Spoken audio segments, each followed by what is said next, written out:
আসসালামু আলাইকুম Ibran, welcome to my channel. আজকে আমি সেহরিতে মজাদার একটি আইটেম শেয়ার করব, সেটি হচ্ছে এগ লাবাবদার রেসিপি। সেহরিতে কিন্তু অনেক সময় তরকারি খেতে ভালো লাগে না, তাই ডিমের এই রেসিপিটি যদি আপনারা এভাবে করে খান তাহলে পরিবারের সবাই অনেক পছন্দ করবে।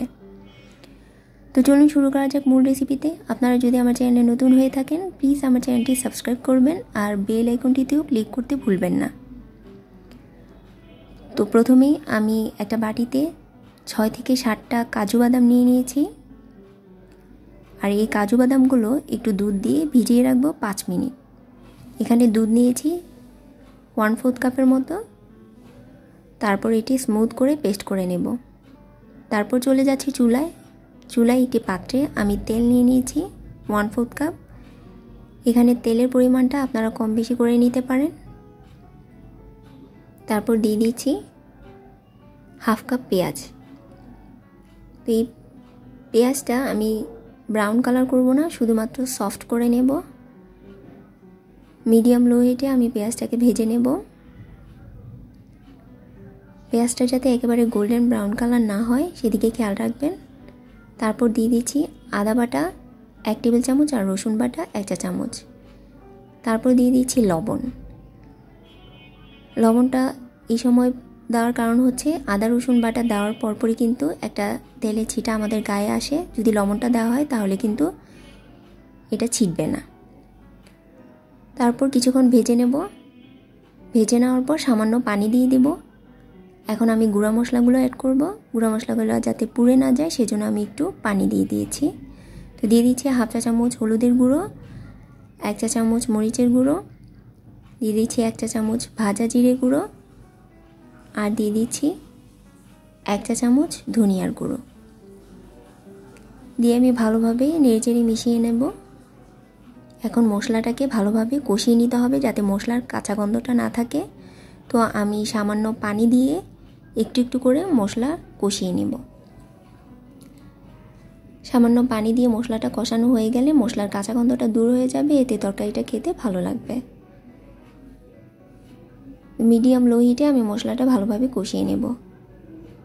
যখন উপর থেকে এরকম তেল ভেসে উঠবে সেই পর্যায়ে আমি দিয়ে দিব টমেটো। আমি 1 কাপের মতো টমেটো কিউব এখানে দিয়ে দিলাম। এই ধরুন 4 থেকে 5টা টমেটো আমি দিয়ে দিয়েছি, আপনারা চাইলে এর চেয়ে কমও নিতে পারেন। দিয়ে ভালোভাবে নেড়েচেড়ে মিশিয়ে নেব। টমেটো থেকে কিন্তু পানি ওঠে, তো এই জন্য আমি আর পানি দিব না। এখন ঢাকনা দিয়ে দিব যাতে টমেটোটা কিছুটা গলে যায়। 4 থেকে 5 মিনিট রান্না করার পর ঢাকনাটা খুলে আবার একটু নেড়েচেড়ে দিব। টমেটো থেকে বেশ খানিকটা পানি এসেছে। তারপর দিয়ে দিব সিদ্ধ করে রাখা আলু। আমি স্ম্যাশ করে দিয়েছি, আপনারা চাইলে এটি স্কিপ করতে পারেন। এই আলুটা দিলে ঝোলটা আরও বেশি গ্রেভি হয়। টমেটো এমনিতেই খুব গ্রেভি, তারপর আমি আলুটা দিয়ে দিলাম যাতে গ্রেভিটা খুব ঘন হয়। তারপর দিয়ে দিচ্ছি সেই বাদামের পেস্ট, আমি যেটা স্মুথ করে পেস্ট করে রেখেছিলাম। দিয়ে ভালোভাবে নেড়েচেড়ে মিশিয়ে নিব। এই রেসিপিটি কিন্তু আরেকভাবেও করা যায়, টমেটো আর বাদাম একসাথে পেস্ট করে তারপর আপনারা গ্রেভিটা করতে পারেন। সেহরিতে যেহেতু সময় কম থাকে আপনারা চাইলেই দিনে এই গ্রেভিটা করে রাখতে পারেন। পরে সেহরির সময় আপনারা শুধু ডিম যোগ করবেন আর ঢাকনা দিয়ে দিবেন 5 থেকে 6 মিনিটের জন্য, ব্যাস আপনাদের তরকারি রেডি হয়ে যাবে। তো এখন আমি দিয়ে দিলাম ডিম। 3টা ডিম আমি এখানে নিয়ে নিয়েছি। তো ডিম 3টি দেওয়ার পর আমি ঢাকনা দিয়ে ঢেকে দিব 6 থেকে 7 মিনিটের মতো। এর আগে ঢাকনাটা খোলা যাবে না। তো 6 থেকে 7 মিনিট মিডিয়াম লো হিটে রান্না করার পর এই অবস্থায় এখন রান্নাটা প্রায় কমপ্লিট হয়ে গেছে। এখন আমি ধনিয়া পাতা আর কাঁচামরিচ দিয়ে দিব। কাঁচামরিচের সুগন্ধটা বের হওয়ার জন্য আমি এখানে 2 থেকে 3 মিনিট আরও রান্না করব ঢেকে। তো একটু নেড়েচেড়ে মিশিয়ে নিলাম। মিশিয়ে নেওয়ার পর আবারও ঢাকনা দিয়ে দিলাম 2 থেকে 3 মিনিটের জন্য। এতে কাঁচামরিচের ঝালটাও বের হবে আর সুন্দর একটা ফ্লেভারও ছড়াবে। তো 2 থেকে 3 মিনিট পর আমি আবারও ফিরে এলাম। রান্নাটা পুরোপুরি কমপ্লিট হয়ে গেছে।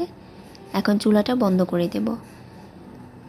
এই এগ লাবাবদার রেসিপিটি গরম গরম ভাতের সাথে বা রুটি পরোটার সাথে খেতে পারেন।